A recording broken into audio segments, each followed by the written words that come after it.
Ապրում Հայաստանի լիազորությունների չիրականացման այս դեպքում և նշել է, որ մինչև նոյեմբեր, եթե ոնց որ իրավիճակը այսպես է պահպանվում է, դե ՀԱՊԿ-ի հետ կապված պարզ է Հայաստանի դիրքորոշումը, ինքը նշել է, որ կօգտագործեն լծակավոր կա և Հայաստանին ըստ էության կզրկեն ձայնի իրավունքից։ Նախկինում սրա վերաբերյալ Հայաստանի վարչապետը հայտարարել է դիրքորոշումը, թե այս հնարավոր հեռանկարային Հայաստանը ինչպես կվերաբերվի, բայց ես ուզում եմ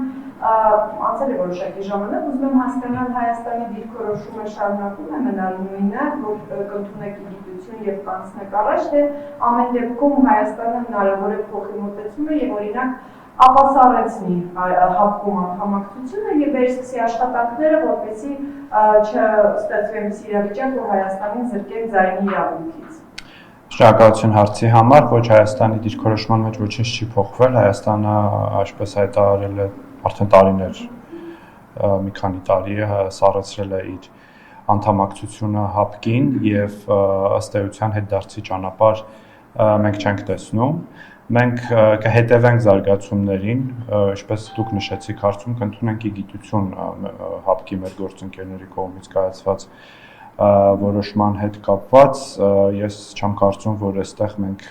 որևէ պատճառ կամ հանգամանք կա, որը կարող է մեզ ստիպել ակտիվացնել մեր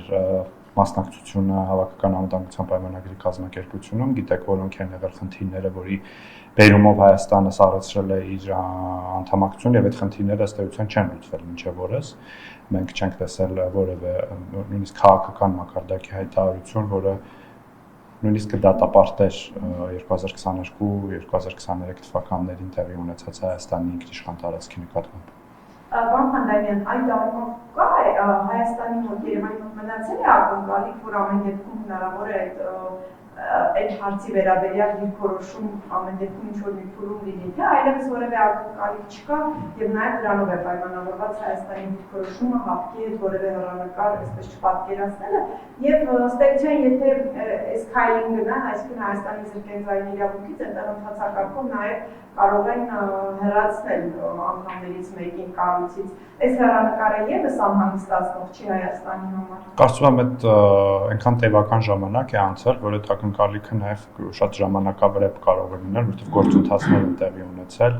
Հայաստանի և Ադրբեջանի միջև մասնավորապես խաղաղություն է հաստատվել և մենք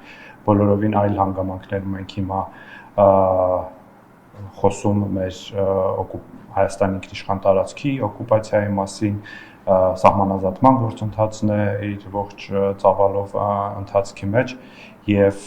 եթե նույնիսկ որևէ տեսակի հայտարարություն լինի ՀԱՊԿ-ի կողմից կամ որոշում, ես կարծում եմ, որ դա կլինի ժամանակավրեպ։ Իսկ եթե Հայաստանին հեռացնեն։ Դա ևս իրավիճակ է, որի պետք է քննարկենք, հասկանանք և հաշվի առնենք մեր հետագա հարաբերություններում ՀԱՊԿ-ի կազմակերպության հետ և կազմակերպության անդամ երկրների հետ։